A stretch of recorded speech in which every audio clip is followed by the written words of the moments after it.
하나님이 지켜주시네.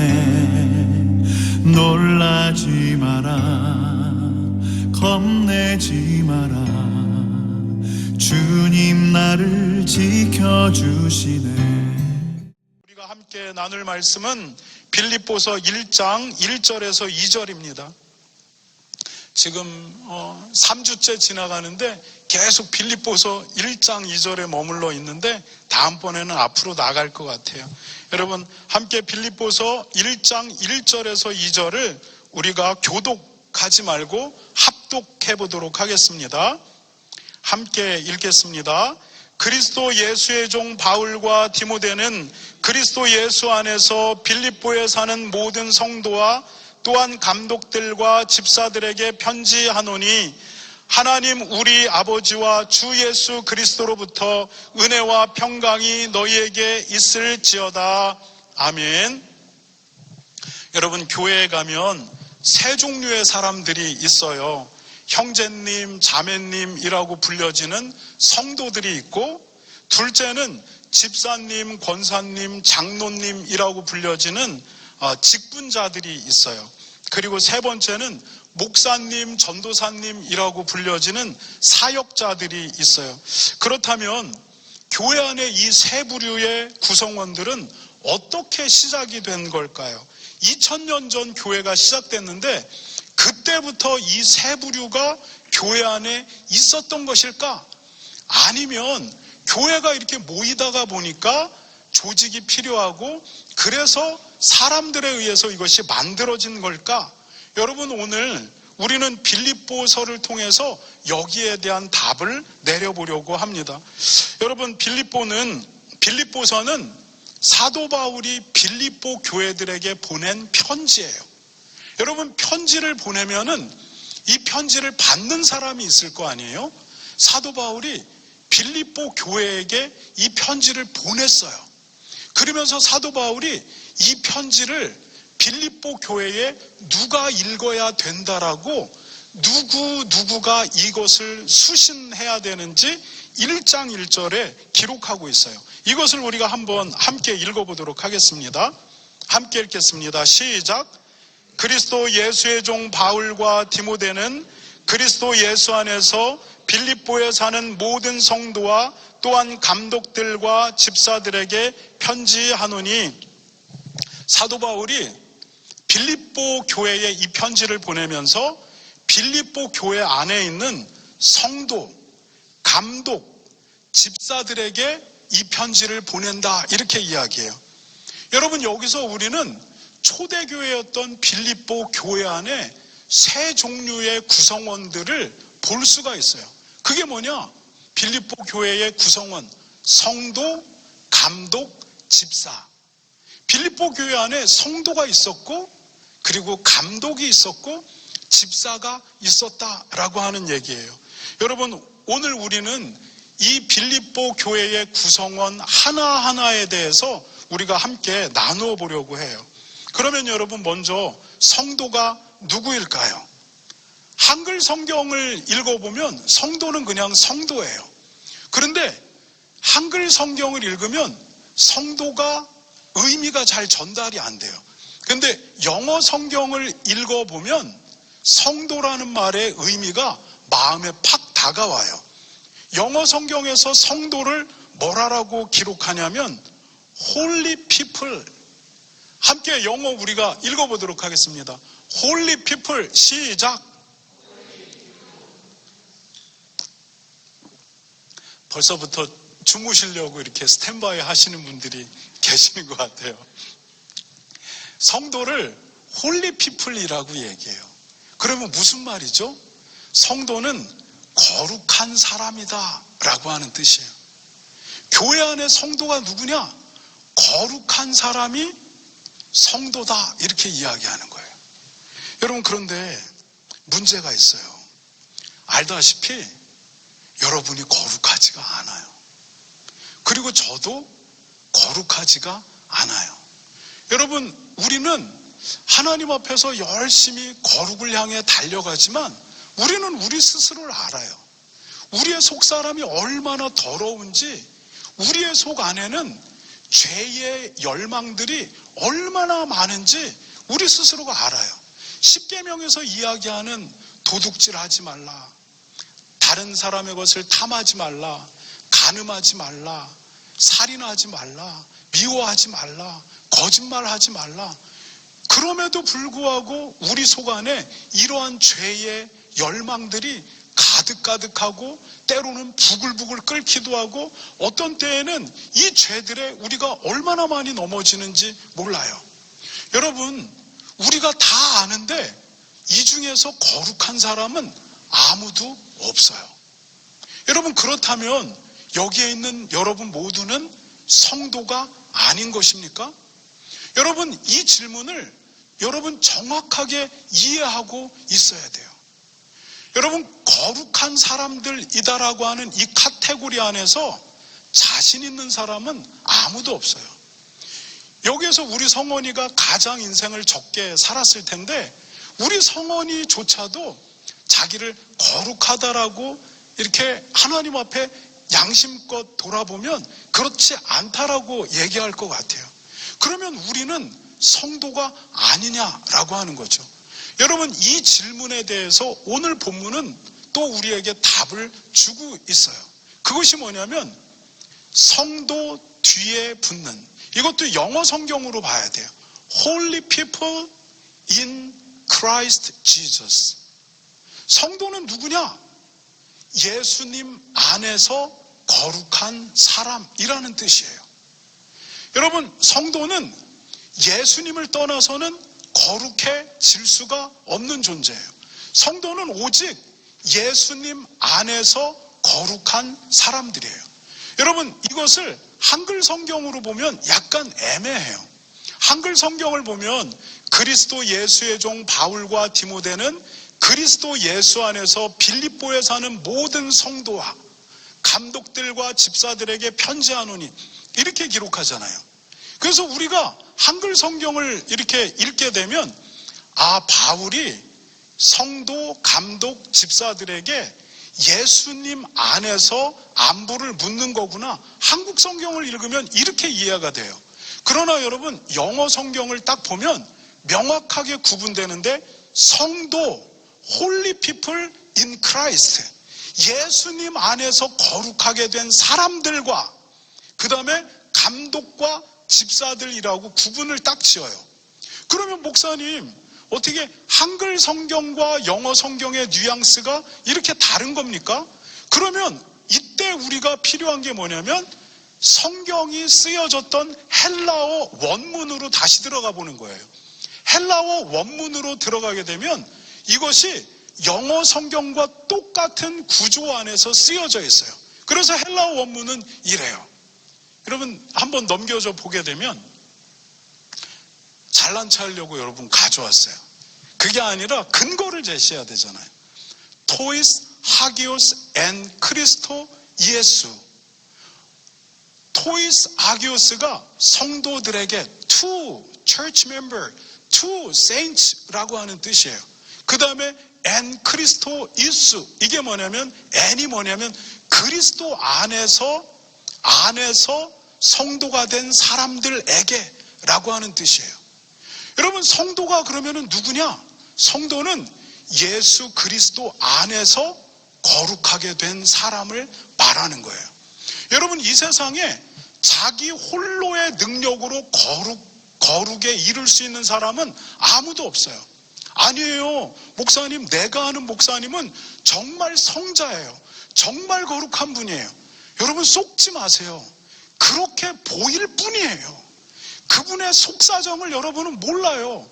그분의 속 깊은 곳으로 들어가면 그분도 얼마나 시커먼 죄의 욕망을 가진 더러운 죄인인지 몰라요. 성경은 이 세상에 의인은 없나니 하나도 없다, 모든 사람이 죄인이다, 이렇게 이야기했어요.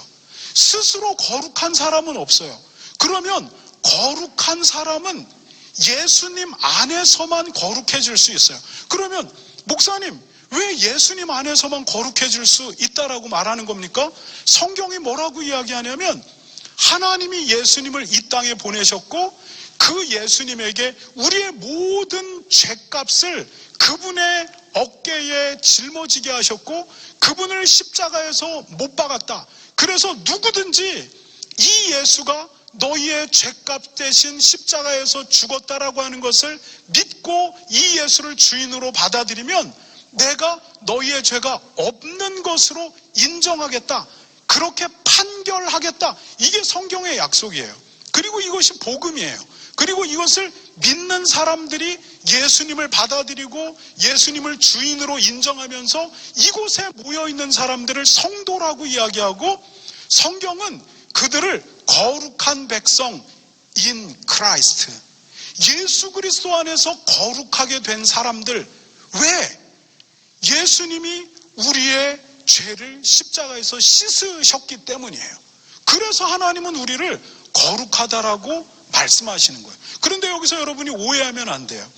그러면은 예수님 안에서 거룩하게 된 우리는 우리의 상태가 죄가 없는 상태, 죄에 대한 욕망이 없는 상태가 되는구나, 이렇게 생각할 수 있어요. 그렇지 않아요. 이 땅을 사는 동안 그리스도인인 우리도 여전히 죄의 영향을 받고 죄의 욕망이 여전히 우리에게 있어요. 목사인 여러분 앞에서 정말 깨끗한 모습으로 서 있는 저에게도 시커멓고 더러운 죄의 욕망이 여러분에게 있어요. 여러분 스스로를 지금 살펴보세요. 지난주 여러분의 삶의 모습을 돌아보세요. 여러분의 생각과 마음을 살펴보세요. 이게 사실이에요.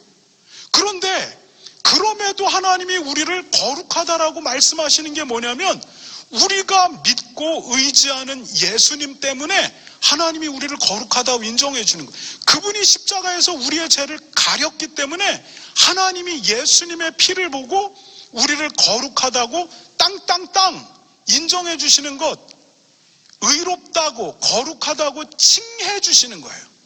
여러분, 종교개혁자들이 이 신앙의 교리를 이신칭의라고 정리했어요. 믿음으로 말미암아 예수 그리스도께서 우리의 죄를 대속하셨다라고 하는 이 믿음으로 말미암아 칭의, 하나님께 의롭고 거룩하다고 칭함을 받았다는 거예요. 우리 자체가 의롭고 거룩한 게 아니라 하나님이 예수님의 피 때문에 우리를 의롭다 칭했다라는 거예요. 이것이 바로 이신칭의라고 하는 기독교의 아주 중요한 교리입니다. 여러분, 성도가 누구냐? 거룩한 사람인데 어떻게 거룩해 가게 되었느냐? In Christ Jesus, 예수 그리스도 안에서 거룩하다고 칭함을 받은 사람들. 여러분, 하나님이 너는 거룩해 라고 도장을 꽝 찍어버렸는데 무엇 때문에? 우리의 의로움 때문이 아니라 예수님의 우리가 의지하는 예수님의 십자가 때문에 의롭다라고 칭해버렸다라고 하는 겁니다. 여러분, 이것이 성도의 모습입니다. 그래서 우리가 교회를 가게 되면 이제 설명하고 묻는 거예요. 예수님의 십자가에 대해서 설명해요. 그리고 그 예수님을 주인으로 받아들였습니까? 왜냐하면 예수님 안에 하나님의 약속이 있는데 예수님 안에서 우리를 하나님이 거룩하다고 받아주시고 그 성도를 하나님이 하나님 나라까지 이끌어 줄 거라고 약속하셨는데 이 예수님을 주인으로 받아들였습니까? 라고 묻는 거예요. 그리고 네, 그렇습니다 라고 하면 그 사람을 성도라고 칭하게 되는 겁니다. 여러분, 그래서 우리가 교회를 가게 되면 그 과정들을 겪게 돼 있어요. 은혜와 평강교회가 이것을 설명하고 이것을 점검하는 과정으로 정교인 등록 과정을 가지고 있어요. 그것이 바로 새지평 성경 공부예요. 그 과정을 통해서 예수님의 십자가와 부활, 그리고 예수님을 믿고 받아들인다라는 것이 주인으로 받아들이는 삶에 대해서 이야기를 해요. 여러분, 초대교회 문서를 보게 되면 초대교회는 이 과정을 2년 정도를 했어요. 2년 정도를 했다고 성도가 되는 게 아니에요. 누군가가 그 사람의 신앙을 증언해 줄 증언자가 있어야 했어요. 여러분, 가톨릭은 6개월이나 1년 동안 교리문답을 통해서 가톨릭이 개신교보다 이 과정이 더 엄격해요. 여기 가톨릭의 배경을 가진 분들이 우리 조광훈 권사님도 있는데 잘 아실 거예요. 가톨릭은 더 엄격해요. 여러분, 대한민국에서 가장 보편적인 교단인 장로교단은 이것을 헌법에 명시하는데 성도는 누구냐? 6개월 이상 교회에 출석하고 그리고 교리문답을 마친 사람이에요.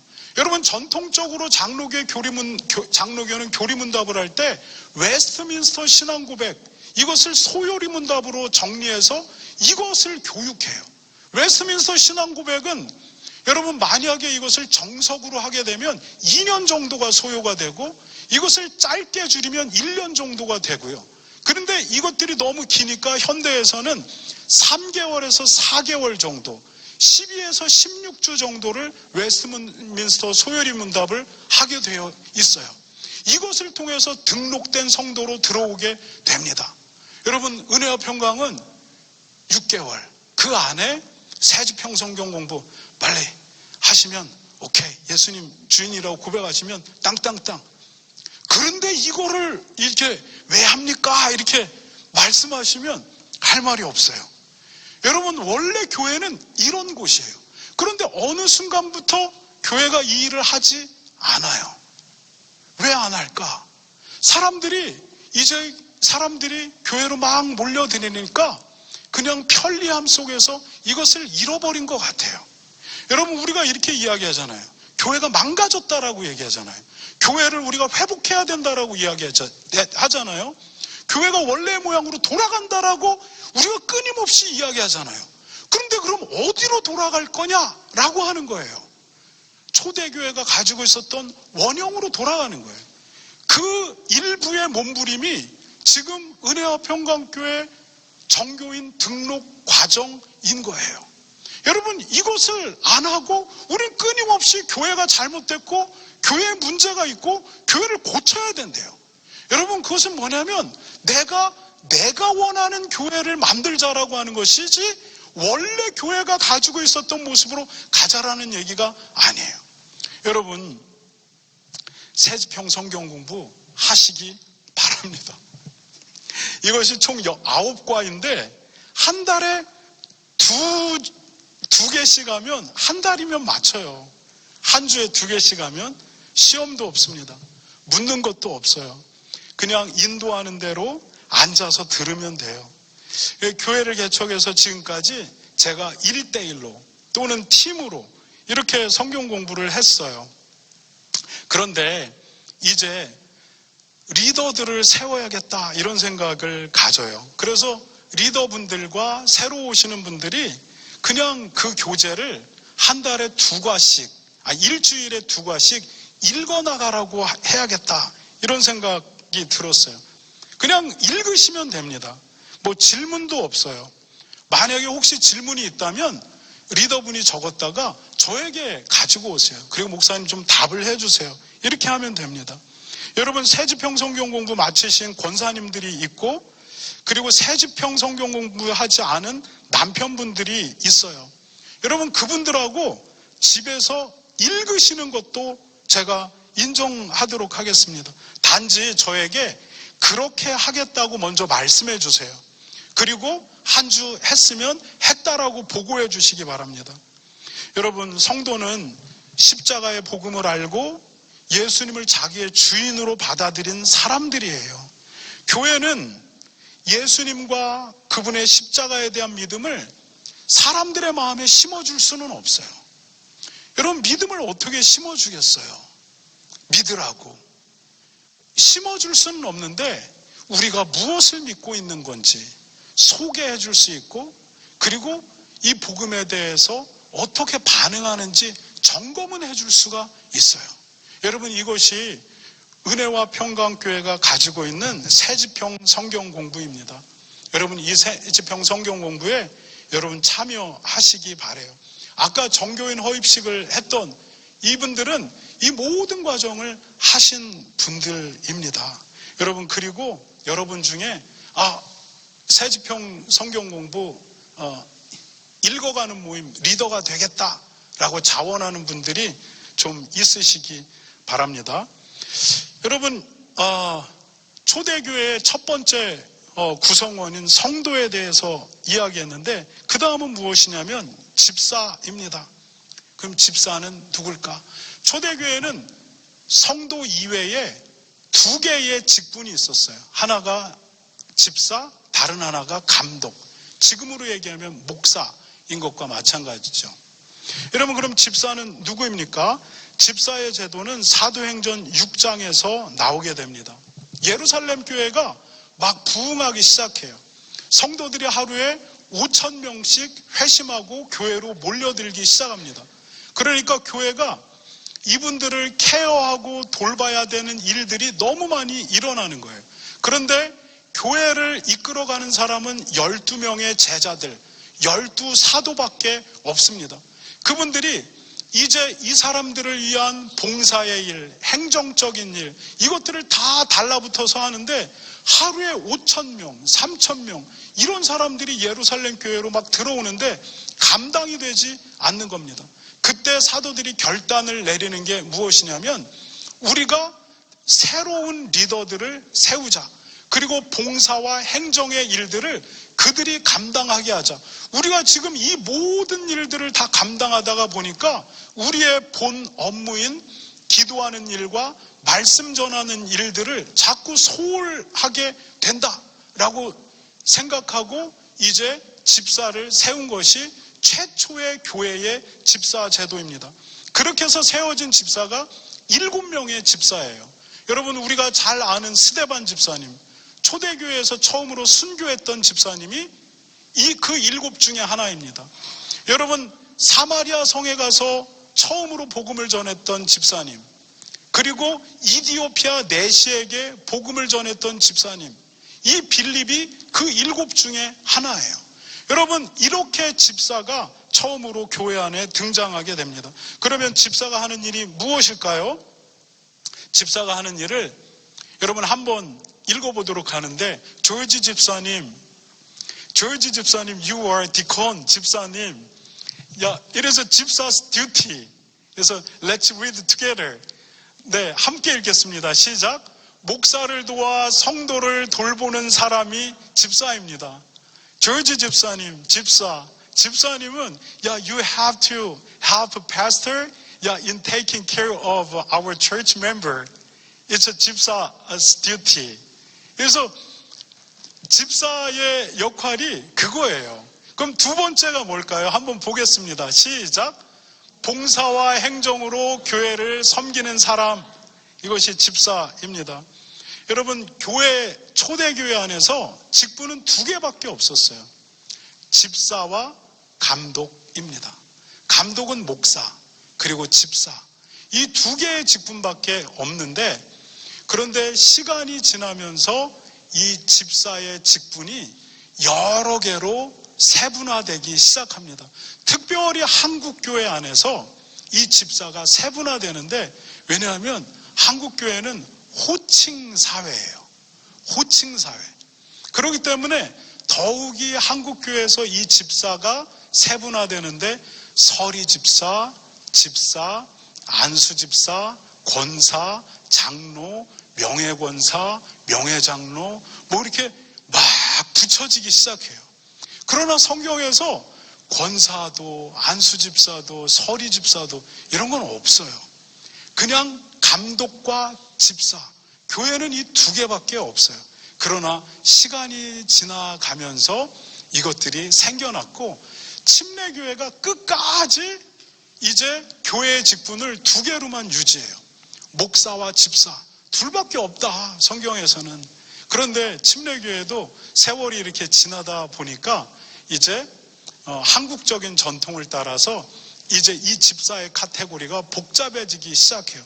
그러나 미국의 아주 전통적인 남침례교 또는 한국 침례교 같은 경우도 이제 아주 전통적인 분들은 그냥 집사만 딱 유지를 합니다. 근데 은혜와 평강교회는 그냥 이 시대의 흐름에 맞춰서 이렇게 가요.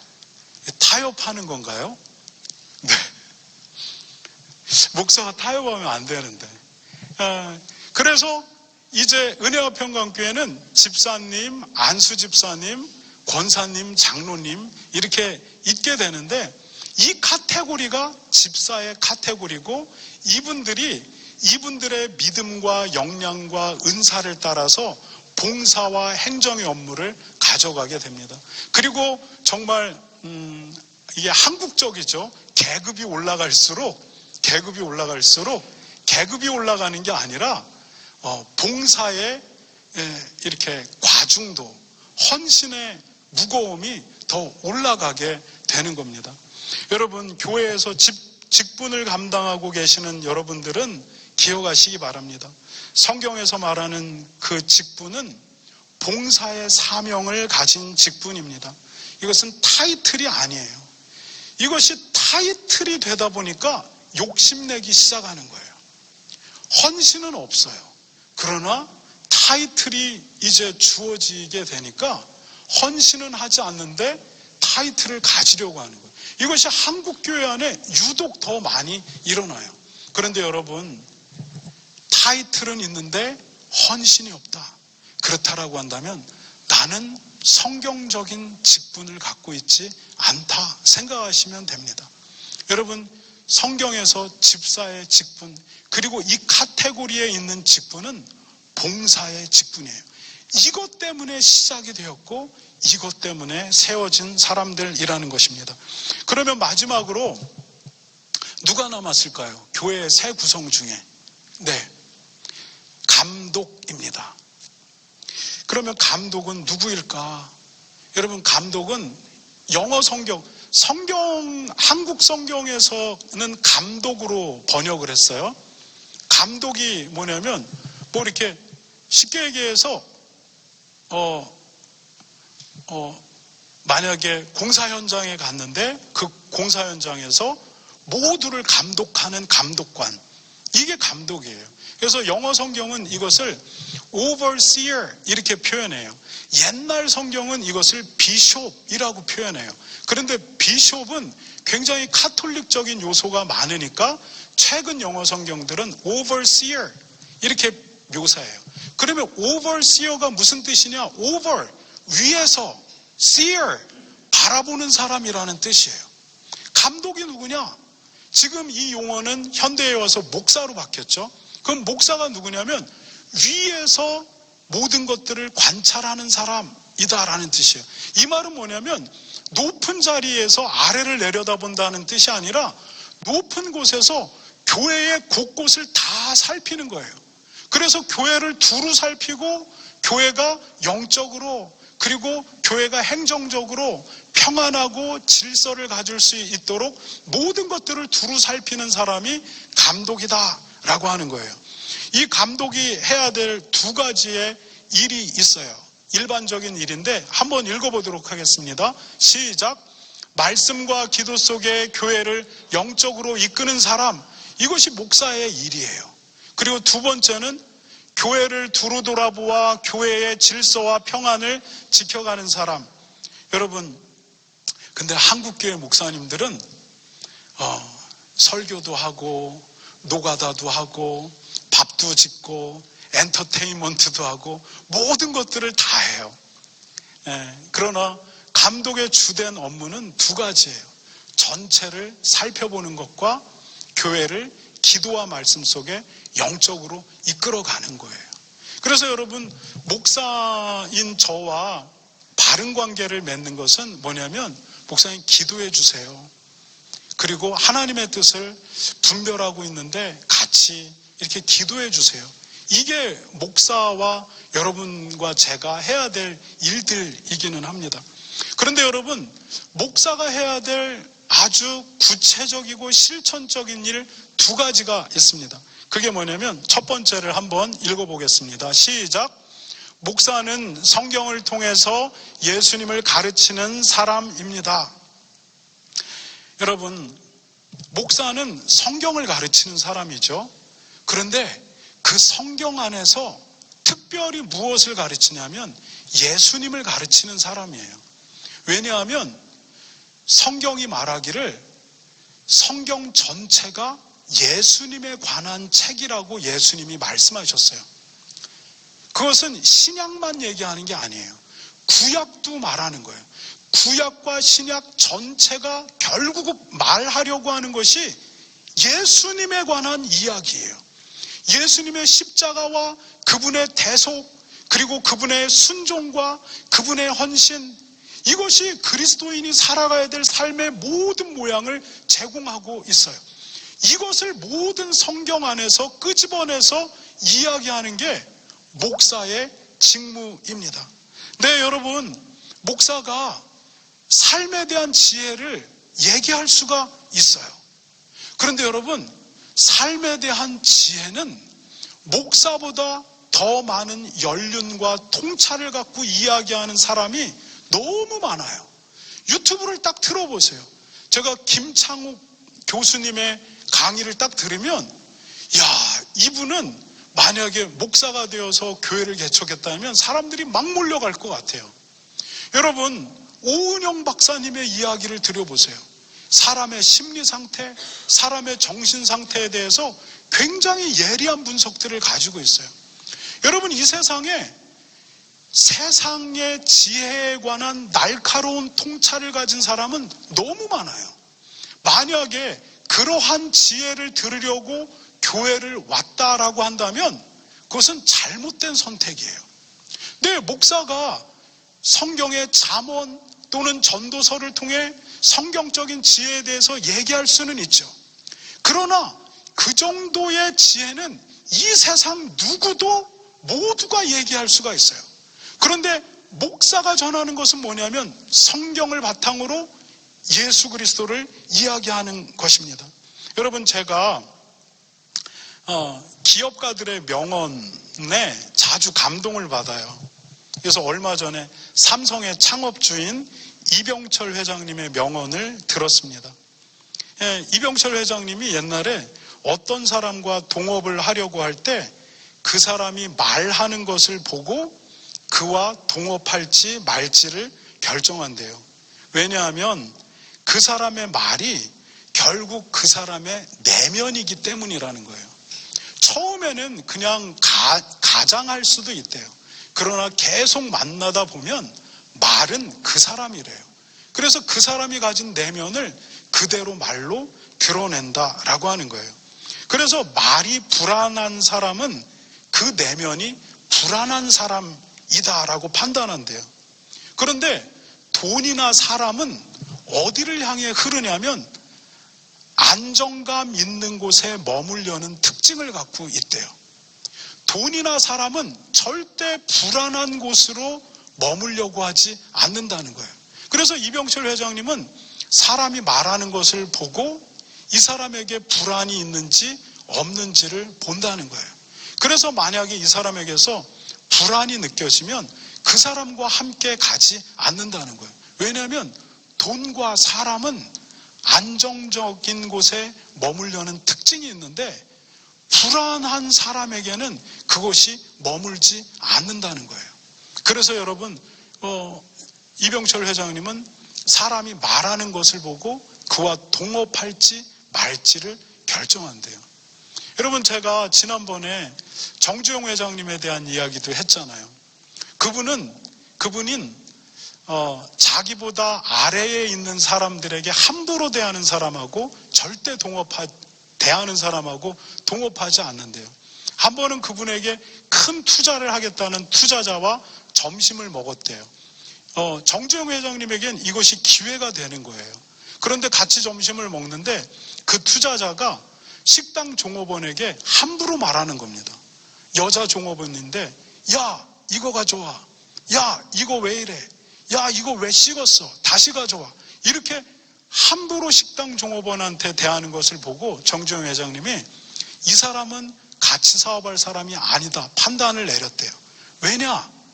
이 사람은 상황이 바뀌어서 내가 좋지 않은 상황으로 들어가면 언제든지 얼굴을 이렇게 바꿀 수 있는 사람, 자기보다 사회적으로 낫다라고 이 사람 함부로 대하는 사람은 자기와의 사업 관계 속에서 정주영 회장님이 안 좋은 상황으로 들어가면 언제든지 얼굴을 바꿀 사람이라고 판단해서 정주영 회장님은 자기보다 낮은 사람에게 함부로 하는 사람하고는 절대 동업을 하지 않는데요.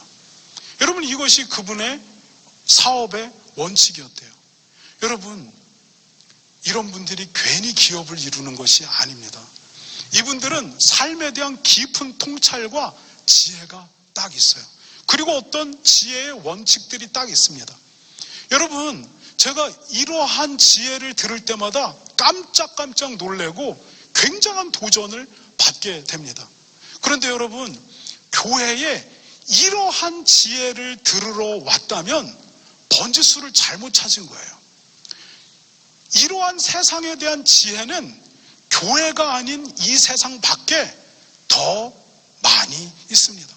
그러면 교회에 여러분이 와야 되는 이유는 뭐냐면 성경 안에서 끊임없이 계시되는 예수 그리스도에 대해서 듣기 위해서 오는 거예요. 그것을 통해 내 삶을 점검하고 내 믿음을 점검하기 위해서 여러분이 이곳에 오는 겁니다. 목사의 역할은 뭐냐? 여러분, 유튜브 열심히 봐가지고 오늘 정주영 목사님의 사업 파트너 고르기 이렇게 제목으로 해서 설교를 합니다. 이병철 회장님이 사람을 고르는 방식, 여러분 얼마든지 멋지게 만들어낼 수가 있어요. 그리고 얼마든지 사람들이 감동을 받고 야, 정말 좋은 설교를 들었다 이렇게 할 수도 있어요. 그러나 교회는 그런 곳이 아닙니다. 그리고 예배의 메시지는 그런 곳이 아닙니다. 그리고 목사의 임무는 그것이 아닙니다. 끊임없이 성경 안에서 예수 그리스도를 말하는 것, 이것이 목사의 임무입니다. 그러면 두 번째 목사가 해야 될 일은 무엇이냐? 함께 읽어보도록 하겠습니다. 시작. 목사가 할 일은 은사를 따라 교회의 사역을 사람들에게 분배하는 일입니다. Overseer. 위에서 모든 것들을 두루 살펴요. 두루 살피고 은사를 따라 교회의 일들을 분배하게 됩니다. 여러분, 교회 안에 집사와 목사라고 하는 이 직분의 탄생 자체가 사역에 대한 분배를 목적으로 일어나게 됐어요. 그리고 이 사역에 대한 분배의 원리는 이 교회 안에 동일하게 계속 일어나야 되는 일들이에요. 그리고 그것들이 목사의 주된 임무이기도 하죠. 여러분, 일을 분배하지 않게 되면 한 사람이 짊어지게 됩니다. 처음에는 은혜로 시작하지만 시간이 지날수록 불평이 나오고 그리고 분열이 일어나게 됩니다. 여러분, 우리가 일을 분배하지 못하는 이유가 있어요. 마음이 너무 착해서예요. 이거 딴 사람한테 해달라고 부탁하면 이 사람 부담 느낄 텐데, 힘들어할 텐데, 이렇게 생각하니까 일을 온팡 자기가 뒤집어쓰고 가는 거예요. 그러다가 결국은 이게 탈진이 나오게 돼 있어요. 목사도 마찬가지예요. 여러분, 일은 항상 분배되어야 합니다.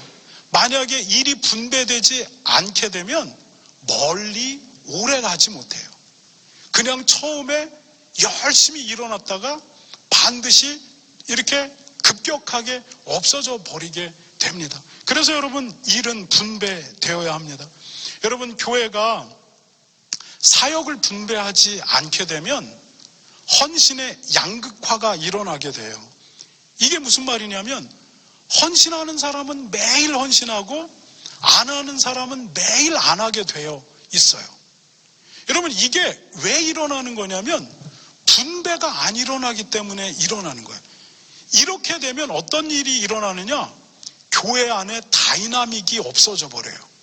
그리고 헌신하던 누군가가 그 자리를 비워버리게 되면 교회의 기능 자체가 멈춰버리게 돼요. 여러분, 교회 안에 사역의 분배가 일어나지 않고 있다라고 하는 것은 교회가 지금 경직되어져 가고 있다라고 하는 신호예요.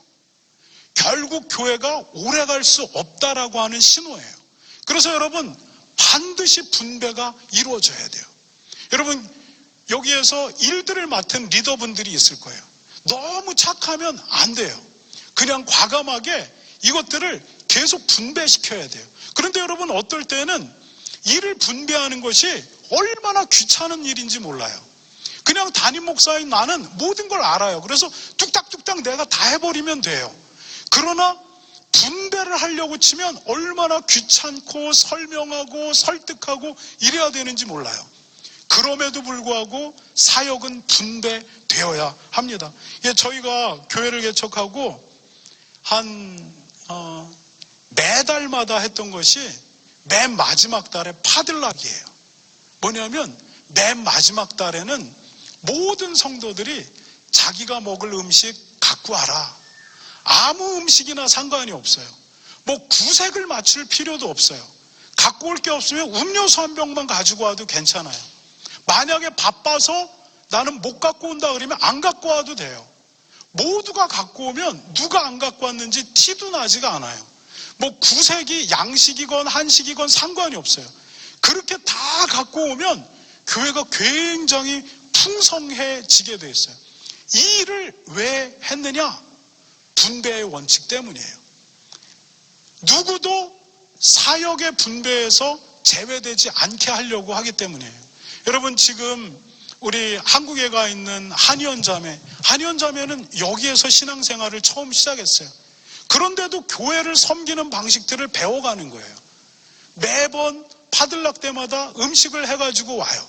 요만큼이든 이만큼이든 해오면서 하면서 교회는 누군가의 이런 헌신 속에서 돌아가고 있다는 것을 배우게 돼요.